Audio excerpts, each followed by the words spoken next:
guys. Nakita pagbubuo ng PC. Let's go na. Yo, my boss! How are you? Uy! Excited na bossy! Hello! Nice PC pa. So guys, umpisa na natin ang unboxing. So ito, unboxing na ng MSI A520MA Pro na motherboard. Ayan. So sa susunod naman is yung cooler niya.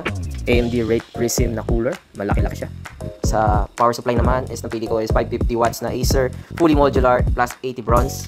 Sa M.2 SSD naman is ADTA 512 GB naman dyan. Ito yung napili kong brand kasi maganda yung quality nito at gamit ko rin sa isang PC. Sa monitor naman, unboxing namin ng Acer 144Hz 24.5 inch. Guys, puro sa Shopee lang lahat nabili yan. Pero except dito sa case, ito second hand to. Pero galing sa akin yan, pati yung processor, kaya napag-isipan namin yung build. So ito na, nag-uumpisa na lang pag-build namin. Nauna namin ng processor. At the same time, lalagyan natin ng konting-konting thermal paste kasi yung stock cooler na yan na binili is meron ng konting thermal paste siya. So lagay lang ng 4 pins sa CPU. Susuluya pa yan, di ba? At yun nga, yung mga RAMs na yan, galing lang dun sa lumang PC ni Tears, Avexir 3200 MHz, so 16 GB in total.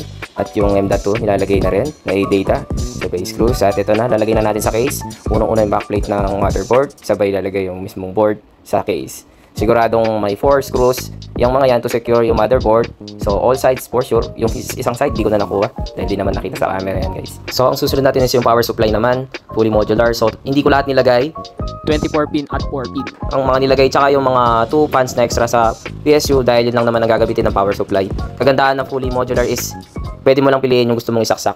Indicate kung ano yung gusto mong paganahin. So ito, 24 pin power ng motherboard and then 4 pin power ng motherboard din. Makita naman natin dyan. Tapos yung USB 2 ports na extra sa case, then yung audio and mic na extra sa labas para hindi mahirapan saksak kung sakaling maliit yung cord ng headset mo. Tapos power switch, reset switch at go na. Goodbye TV. Goodbye TV. Bye, paalam sa lumang monitor ni Pierce. Ito kasi is brand new Acer 24.5 inch EK1 144Hz na monitor. May HDMI, may stand. Siyempre, good quality yan guys. Super smooth sa mata. Sarap tignan guys. Sabay pag-unbox niyan, tanggal ng plastic boys. Set up agad. Mabilisan lang. Ayun, power. Lagay ng glass case. At yun na. Gana na agad guys. Mabigyan ng isang pitik dyan.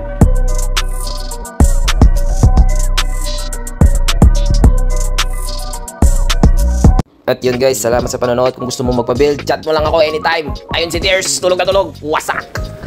Thanks, Arp. Nice, Arp.